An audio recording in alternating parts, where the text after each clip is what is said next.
Police ભવનની ઓળખ આપીને બદલીઓના નામે ઉઘરાણા કરતો નકલી ક્લાર્ક શહેરમાંથી ઝડપાયો। રાજ્યના અલગ અલગ જિલ્લામાં પોલીસ જવાનોને 12 ધોરણ સુધી ભણેલા ઠગને ગાંધીનગર એલસીબી દ્વારા સચિવાલય પાસેથી પકડી લઈને પૂછપરછ બાદ ફરિયાદ દાખલ કરી આરોપીના રિમાન્ડ મેળવવા માટે તજવીજ। અલગ અલગ જિલ્લાના પોલીસ મથકોમાં ફોન કરીને બદલી ઈચ્છુક પોલીસ જવાનોને પોલીસ ભવનનો ક્લાર્ક હોવાની ઓળખ આપીને તેમની પાસેથી રૂપિયા ઉઘરાવતા નકલી ક્લાર્કને ગાંધીનગર એલસીબી દ્વારા સચિવાલય પાસેથી ઝડપી લેવામાં આવ્યો છે અને તેની પૂછપરછ શરૂ કરવામાં આવી છે। આ અંગે સેક્ટર 7 પોલીસમાં ગુનો પણ દાખલ કરવામાં આવ્યો હતો।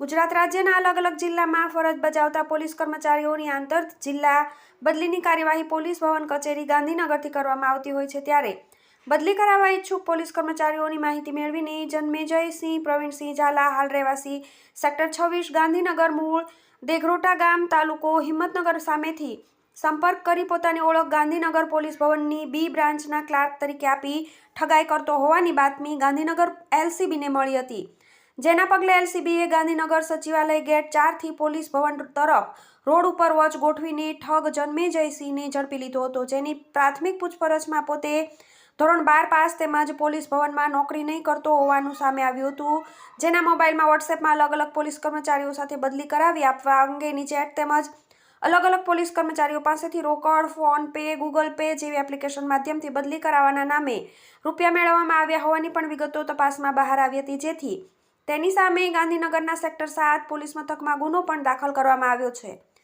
આ અંગે એલસીબી પોલીસ ઇન્સ્પેક્ટર ડીબી વાળાએ જણાવ્યું હતું કે આરોપી જન્મેજયસિંહ પોલીસ મથકમાં પીએસઓને ફોન કરતો હતો અને તેમના પોલીસ મથકમાં જે જવાનોની બદલી કરવાની હોય તેમની વિગતો મેળવી અને ત્યારબાદ તેમની અરજી મંગાવીને રૂપિયા લઈ વહીવટ કરતો હતો। હાલ તેના રિમાન્ડ લેવા માટેની તજવીજ પણ શરૂ કરવામાં આવી છે। અગાઉ CCC+ના બોગસ સર્ટીમાં પણ પકડાયો હતો। પોલીસ ભવનના બોગસ ક્લાર્ક તરીકે ઝડપી લેવામાં આવેલા આરોપી જન્મેજયસિંહ ઝાલા સામે અગાઉ ગાંધીનગરમાં પણ CCC+ના બોગસ સર્ટી આપવા સંદર્ભે પણ ગુનો દાખલ થયો હતો। હાલ તેની અન્ય કોઈ ગુનાઓમાં સંડોવણી છે કે નહીં તે અંગે પણ એલસીબી દ્વારા તપાસ કરવામાં આવી રહી છે। TV18 news, Gandhinagar.